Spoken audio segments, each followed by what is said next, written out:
ontem, como dissemos aqui, militares da reserva divulgaram uma carta na qual afirmam que o Supremo Tribunal Federal impôs ao Brasil um regime de exceção e que está ferindo as bases democráticas do país ao usurpar as atribuições do Poder Executivo e do Legislativo.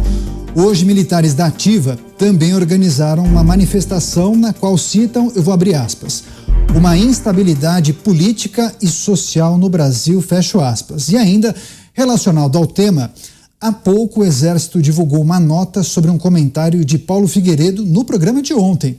No texto, os militares reforçam que são apartidários em sua conduta.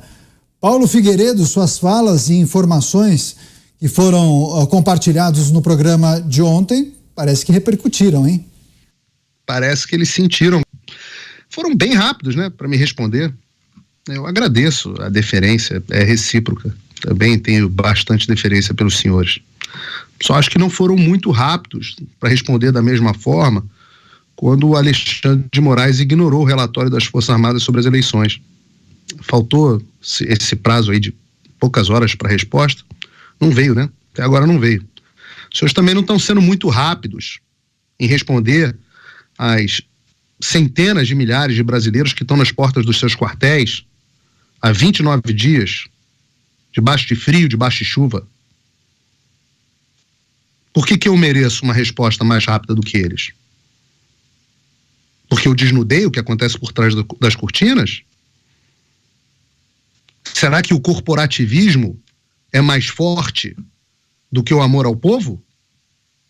Eu acho bonitinha a lealdade de vocês aos seus colegas. Não deixa de ser valorosa, claro. Tem um quê de politicagem desprezível também, interna de vocês, que é o objeto dessa discussão, mas tem um aspecto de lealdade aos companheiros de farda que eu acho bonito. Eu aprendi esse valor dentro de casa. Mas eu, Paulo, eu aprendi que a retidão se sobrepõe à lealdade. É mais importante falar a verdade do que proteger um companheiro. É mais importante fazer o certo do que proteger um companheiro. E os senhores sabem que tudo o que eu disse é verdade. Os senhores sabem disso. Ora, senhores, nós sabemos como é que é uma reunião de alto comando. Sabemos o segredo. Talvez seja uma das reuniões mais secretas que nós temos no Brasil. Então os senhores devem se perguntar, como é que eu sei o que aconteceu dentro de uma reunião de alto comando? Como é que eu sei qual é a posição dos colegas? Ora, teve gente que me procurou para defender a conduta do general, principalmente do general Richard, só para vocês saberem. Teve uma leva de gente, amigo do nosso querido Roberto Mota, que viraram e falaram, não, a posição do Richard está sendo essa mesmo, mas ele só se tornou um pouco antibolsonarista agora na época do Covid, não gostou de algumas posições do Bolsonaro, mas ele não é uma pessoa de esquerda. Ora, a gente pode discutir o que é esquerda, o que é direita, mas só vieram proteger, só para o senhor saber, general Richard, o senhor foi o único que teve menções positivas. Tomás Stumpf, só menções negativas. Os senhores acham que o que eu estou falando vem de mim? Os senhores acham que eu estou maluco? Isso não vem de mim. Os senhores acham que eu estou criando divisão dentro do Exército? Olha, os senhores acordem. Os senhores leiam a carta que os seus coronéis estão escrevendo. Isso vem de vocês para mim. Não sou eu que estou dividindo as forças. São os senhores que estão dividindo as forças com a omissão. São os senhores que estão atacando a imagem e a reputação do Exército de Caxias, tão importante na minha história e no meu sobrenome. Os senhores se dizem garantidores da lei e da ordem? Será mesmo? Os senhores coronéis não concordam. Os senhores já leram as cartas deles? Ou pelo menos boa parte deles? Os senhores conseguem se olhar, ou os senhores conseguem se olhar dentro dos espelhos, comandantes? Se olharem no espelho e falarem, não, repitam, olhem no espelho e falem assim, o Brasil vive sob lei e ordem. Vivemos sob o império da lei. Ora, se os senhores são garantidores dos poderes constitucionais, da lei e da ordem, e responsáveis pela defesa da pátria, se olhem no espelho e digam, nós estamos cumprindo o nosso papel constitucional. Os senhores querem ser vistos pelo povo como aqueles que o defendem ou pelo establishment como aqueles que os defendem? Ora, esse amontoado de chavões aqui que os senhores publicaram, eu acho que as cartas dos senhores são escritas com Ctrl+C, Ctrl+V de outras cartas. Os senhores me desculpem, isso aqui para mim não vale nada. Isso aqui, notinha de chavão, Rodrigo Pacheco também faz. Para mim, nada. General Vilas Boas, enorme admiração pelo senhor. Eu tive algumas divergências, mas enorme admiração. O senhor é um homem honrado, patriota. Mas o que o senhor está falando não é verdade. No seu tweet. Não é verdade. O senhor sabe que o que eu estou... O senhor sabe que o que eu atestei aqui, a posição dos comandantes que eu atestei aqui é real. O passado, as relações reais. E tudo que eu falo passa por uma crítica muito grande. Eu não repito eu não sou Thaís Oyama, sei lá, esses caras de Globo News. Antes de publicar, de falar alguma coisa aqui, eu checo com fontes de altíssimo gabarito, em múltiplas fontes. Antes de decidir falar o que eu falei, eu sabia que ia gerar a repercussão que gerou. Claro que eu sabia. Antes de fazê-lo, eu chequei detalhe por detalhe. Acho que o único erro que eu cometi foi que o general Stumpf tinha saído do comando, acho que do Sul, para o Estado-Maior, mas isso não faz diferença nenhuma no que eu estava dizendo. Não faz absolutamente nenhuma diferença. Então, generais, não há na imprensa brasileira um jornalista que tenha mais admiração e respeito pelo Exército Brasileiro do que eu. Pode ter igual, mas não tem. Pelos senhores, muitos dos senhores, eu tive excelentes informações. Mas eu lamento dizer, os senhores não vão se esconder por trás das cortinas, não. Eu vou continuar dizendo quem é quem. Eu vou continuar dizendo quem é quem. Enquanto eu tiver liberdade de imprensa, pela qual os senhores não estão zelando muito bem. Mas enquanto eu tiver liberdade de imprensa, eu vou continuar falando. Quem não gostar que se rasgue, emitam mais notinhas, porque eu só estou começando. E ainda sobre essas repercussões, José Maria Trindade, diretamente de Brasília. Com você, Zé. Pois é, mas houve muita repercussão mesmo, essa conversa nossa aqui ontem, entre os generais e entre os comandantes gerais e os oficiais superiores, né? O Exército Brasileiro, como a Aeronáutica e Marinha, eles estão em reuniões. Há conversas dos generais, e eu não vou dar detalhes de que conversa nem com quem, né? Com partidos políticos, com parlamentares e, inclusive, com a transição. Assim, conversas. E cada arma está fazendo as suas reuniões com seus generais superiores. O Exército, ele não tem uma política como a política do Congresso Nacional. Não dá para comparar as disputas internas no Exército, Marinha e Aeronáutica com as disputas do Congresso Nacional, e nem estou criticando o Congresso nesse caso, apenas dizendo que no Congresso é assim, há disputas abertas e no voto. Na área militar, pela forma de gestão e administração, todos têm o mesmo sentido, porque a promoção vem por antiguidade. Ninguém passa na frente de ninguém porque é amiguinho do presidente ou amiguinho de outro. Mas é que o momento é muito sensível. Reuniões assim, existem divergências? Sim, existem, natural. Só que, aberta a porta, concluída a reunião, todos marcham no mesmo sentido. Esta é a tradição da caserna, essa é a tradição da vida militar. Sobre esses generais, eu não vou entrar no mérito aqui, quem falou o quê, qual foi a defesa. Eu entro no mérito de que a defesa da reunião dos generais foi uníssona. E o que eles ficaram muito preocupados é que poderia dizer que há divisão interna. Não há divisão interna.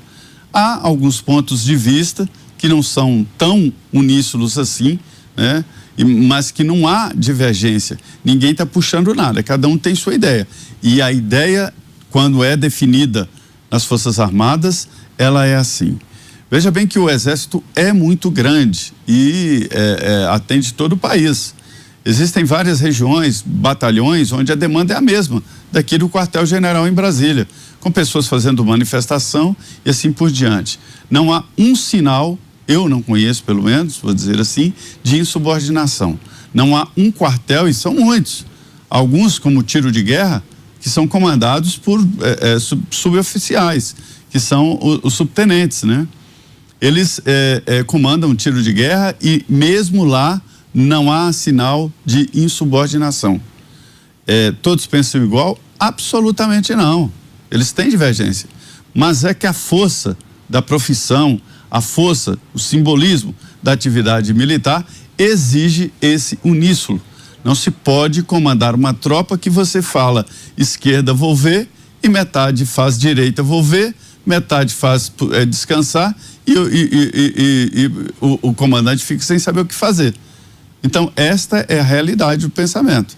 Então, todos sabem que nós temos acesso ao que acontece na reunião, sim. E sabem também que alguns setores, que algumas entidades, vamos dizer, alguns gabinetes, fazem questão de divulgar e fazem questão, inclusive, de apimentar para fazer uma política interna que não é bem vista nos quartéis. Essa política interna, neste momento, ela é altamente danosa. Há um momento de sensibilidade, de troca de comando, e são pessoas que estão aí na fila, estão na disputa por serem comandantes, né? E isso implica, eu estou relatando aqui, Paulo, não é para te contraditar, não é para dizer se você está certo ou errado, acho que você tem todo o direito de falar o que quiser, apurou e é isso mesmo. Eu estou dando a minha opinião e dizendo como é que funciona os quartéis, como é que funcionam as reuniões dos oficiais superiores, entendeu? Eu conheço bem as reuniões, o funcionamento dos quartéis e as reuniões de alto comando. Isso foi meio que eu cresci, Zé. E o que eu estou fazendo aqui é de forma muito consciente. Eu sei a decisão que eu tomei, eu sei o ônus da decisão, mas é o certo. Eu simplesmente fiz o que eu acho que é certo, o que o brasileiro precisava saber nesse momento. Minha resposta são essas pessoas que estão nas ruas. E claro, como eu disse aqui, eu não deixo de enxergar. Você está correto, Zé. Precisa haver unidade para fora. Agora, dizer que não há divergência nas reuniões, claro que há. Imagina. Pô, dentro de quartel, as pessoas pensam que quartel é vertical, as pessoas falam, todo mundo obedece, sim senhor. Não. Tem discussão. Os bons comandantes, inclusive, buscam consenso. Conheço vários.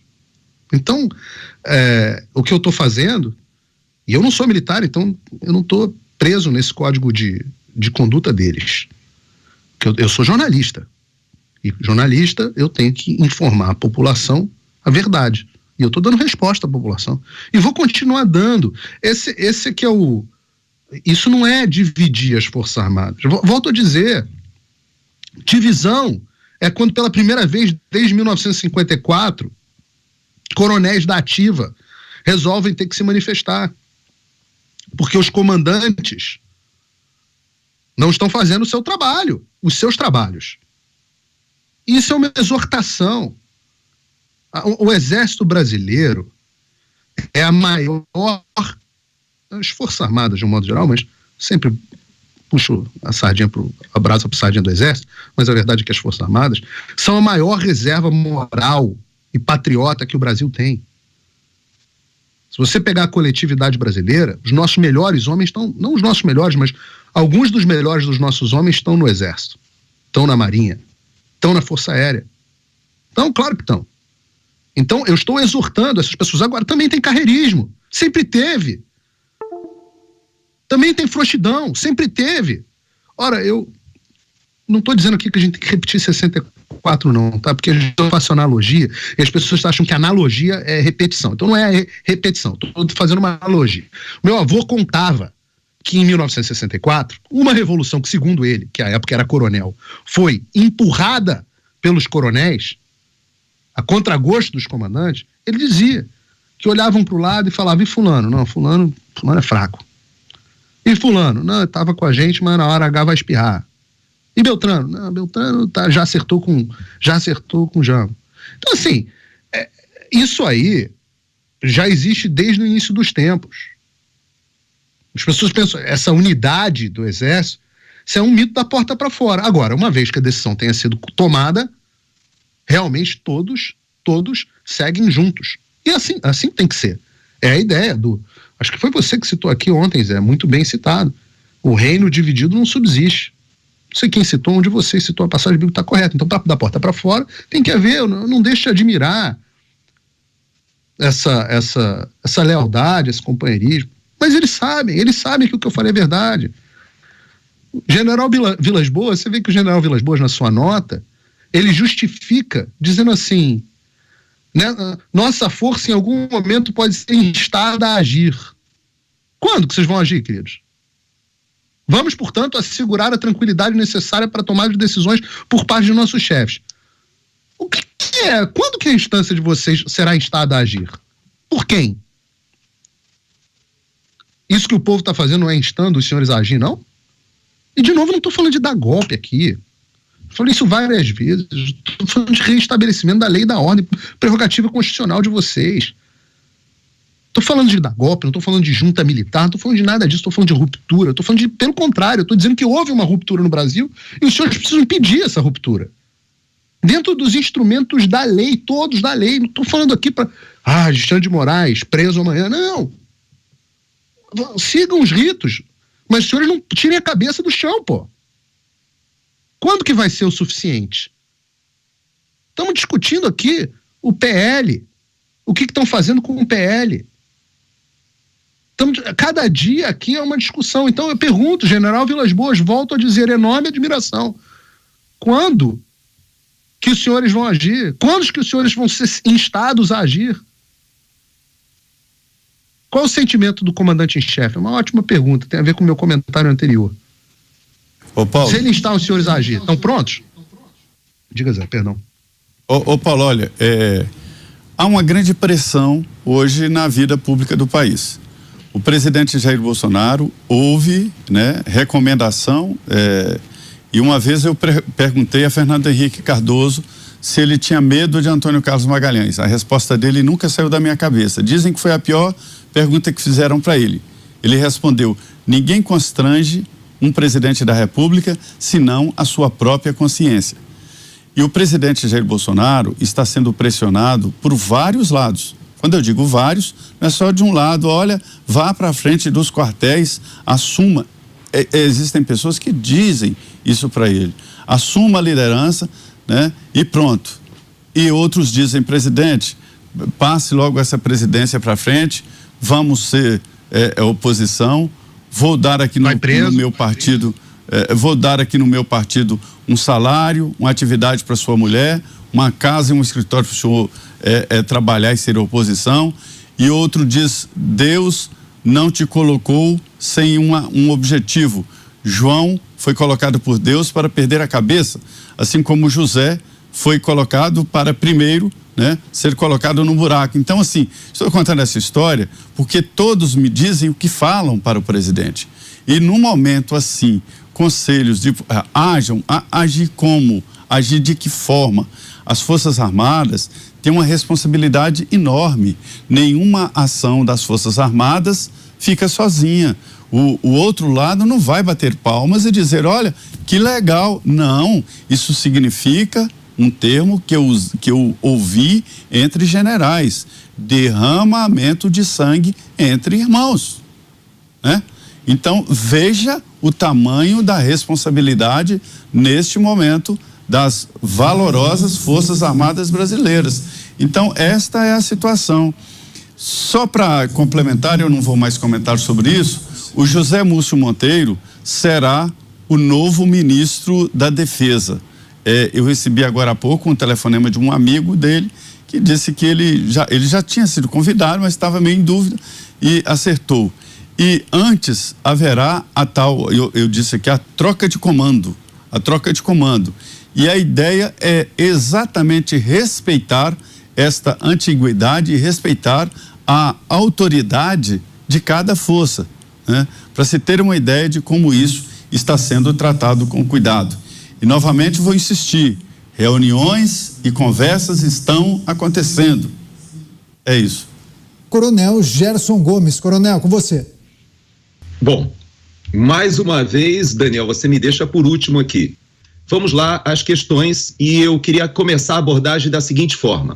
Em primeiro lugar, a última manifestação que nós temos dos 3 comandantes das Forças Armadas, ela data do dia 11 de novembro. E essa manifestação, ela foi uma manifestação muito contundente, atípica, porque ela não é comum que os comandantes das forças se manifestem sem a assinatura do ministro da Defesa. Então, foi um documento conjunto escrito pelos 3 comandantes de força e nesse documento, alguns aspectos foram importantemente ressaltados.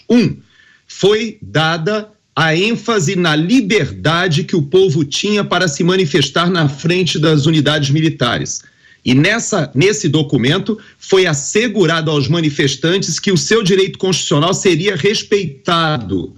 Então, isso foi uma sinalização muito importante que, inclusive, coibiu que governadores, prefeitos, etc., que estivessem esposando aquela ideia de que aquelas manifestações eram golpistas, atos antidemocráticos, essas interpretações fossem amainadas e fossem dadas a liberdade, ou fosse dada a liberdade para os manifestantes estar ali na frente dos quartéis. Então, primeiro ponto. Mas nesse documento também, os 3 comandantes fazem referência a que há muita expectativa em relação às Forças Armadas, e essa expectativa em relação às Forças Armadas, ela deve estar amparada dentro do marco constitucional, do marco legal. Então, vou ler aqui só um pedaço que diz assim: da mesma forma, reiteramos a crença na importância da independência dos poderes, em particular do Legislativo, Casa do Povo,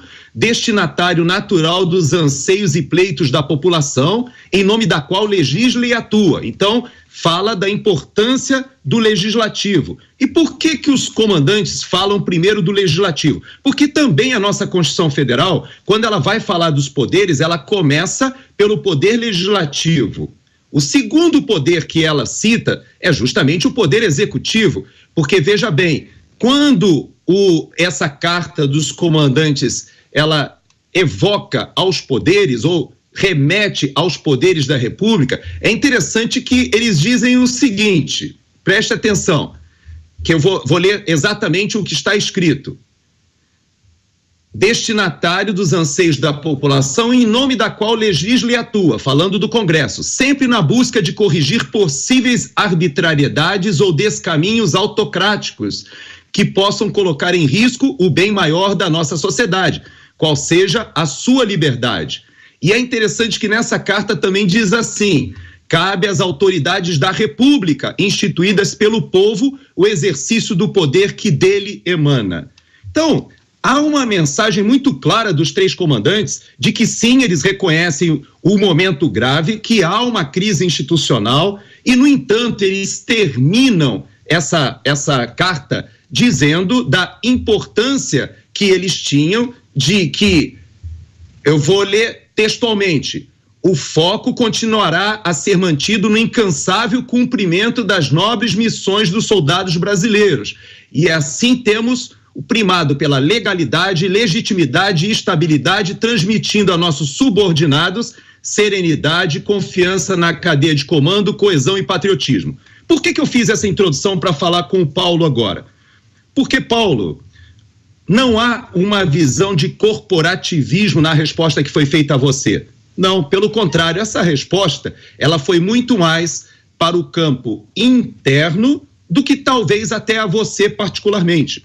Porque o que acontece, que talvez para o nosso público poder entender melhor, é que a cadeia de comando é algo importantíssimo nas Forças Armadas, porque elas lidam com a guerra, elas lidam com situações em que todos os sistemas operacionais seja de apoio de fogo, seja de mobilidade, sejam aqueles que estão no ataque, sejam aqueles que estão no apoio logístico, tudo isso tem que funcionar, cada um entendendo e confiando que quem está acima dando as ordens sabe o que está fazendo. Nós costumamos nas Forças Armadas a dizer o seguinte, que cada um dos militares tem o seu ponto de observação, o seu PO. Então, o coronel, que é o meu caso, eu tenho o meu ponto de observação, fruto de 32 anos de carreira, da bagagem cultural e profissional que eu carrego. Mas acontece que acima sempre existe alguém dentro da hierarquia militar que tem considerações e tem variáveis e tem dados que o fazem decidir. Se isso é quebrado, se essa confiança na cadeia de comando é quebrada, significa que você está no ataque, sabendo que o inimigo está ali do outro lado daquele rio, por exemplo, sabe que ele está atirando em você, mas você tem que confiar que o apoio de fogo virá, que as medidas para aquela transposição vão acontecer e que você vai se jogar de peito para frente do inimigo, sabendo que quem está tomando aquela decisão lá atrás é confiável, sabe o que está fazendo, ele está enxergando a manobra toda. Então, esse conceito é muito importante para os militares. Então, quando o Paulo ontem se manifesta nominalmente e até mesmo citando um documento de oficiais da ativa, ele, na realidade, ele expôs uma fragilidade e não fez um ataque às instituições. Quero aqui até defender a posição do Paulo, no afã de contribuir, ele entendia que, ou entende talvez, que as Forças Armadas devem agir nesse momento. No entanto, aqueles oficiais do alto comando, eles estão acompanhando essa situação, como eu acabei de ler dessa carta do dia 11 de novembro, e os seus subordinados precisam confiar que eles sabem exatamente avaliar outros dados que o subordinado muitas vezes não enxerga, assim como na guerra. Então, por exemplo, existem consequências internacionais, existem consequências políticas do campo interno e políticas do campo externo. Existem consequências que só podem ser avaliadas por aquele que é o comandante supremo das Forças Armadas, que é o presidente da República. A iniciativa de qualquer solução que passe pela contribuição das Forças Armadas jamais será tomada, eu já afirmei nesse programa diversas vezes, que essa narrativa de golpismo, isso não existe no seio das Forças Armadas, que são instituições que forjaram a sua identidade dentro da legalidade, dentro do aspecto constitucional. E por isso são admiradas pela população. Agora, não existe a possibilidade de uma iniciativa das Forças Armadas, mas existe sim. E por isso o general Vilas Boas, Paulinho, ele faz a ressalva de que as Forças Armadas não podem perder a sua legitimidade para agir quando dentro do marco constitucional forem solicitadas ou que a sua presença possa dar aquele respaldo a que as instituições funcionem. Isso eu quero dizer que, com a palavra, o comandante supremo das Forças Armadas, com a palavra, o chefe de Estado, com a palavra, o presidente da República. Agora, talvez o Paulinho, ele tenha querido dizer o seguinte, que faltaria ao presidente da República o respaldo das Forças Armadas para tomar as atitudes que ele, Paulo, julga que deveriam ser tomadas.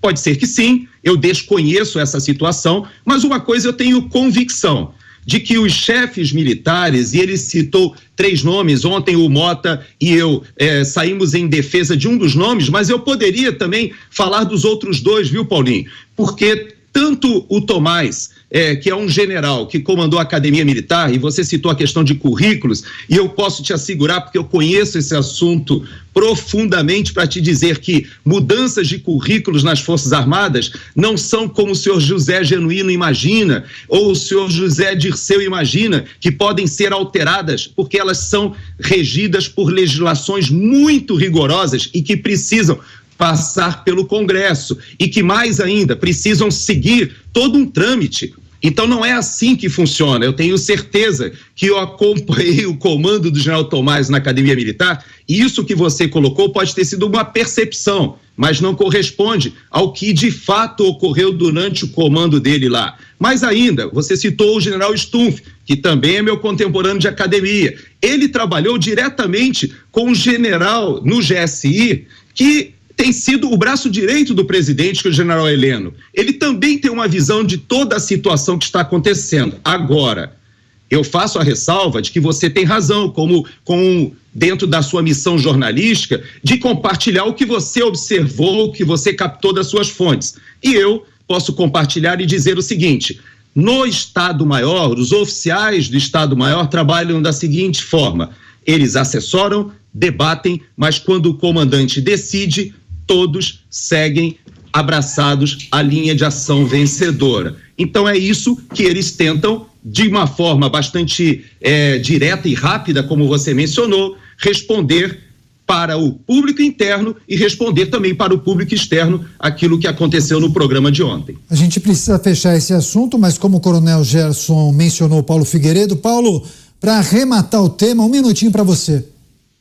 Obrigado pelas palavras, Coronel. Eu não julgo nenhum tipo de ação que tem que ser tomada. Eu não divulguei nada em absolutamente afã nenhum. Só que acontece que você chega num determinado momento, ou não, da vida, em que você acredita que você vai falar a verdade e você acredita que o melhor acontecerá, as consequências corretas acontecerão. Então não houve intenção. O jornalismo não é uma coisa um timão que você mexe. Você revela as coisas para o público e a sociedade que tome as suas decisões. Eu acho que existe um vício jornalístico de achar que a gente pode manipular os fatos ou as coisas para uma direção ou para outra. Absolutamente nada disso. A questão da deslegitimação do comando, volto a dizer, Coronel, lamento, entendo que o senhor gosta muito desses generais que eu citei, mas foram os próprios companheiros deles, múltiplos, que citaram as coisas que eu citei aqui no ar. Volto a dizer, temos uma carta que está hoje com, 1.000 assinaturas circulando na internet, parece que vão depurar para tirar uns civis que entraram lá, enfim, múltiplas assinaturas de oficiais da ativa que estão revoltados. Então não sou eu que estou causando isso, não. Sou eu que estou, eu não causo divisão nenhuma.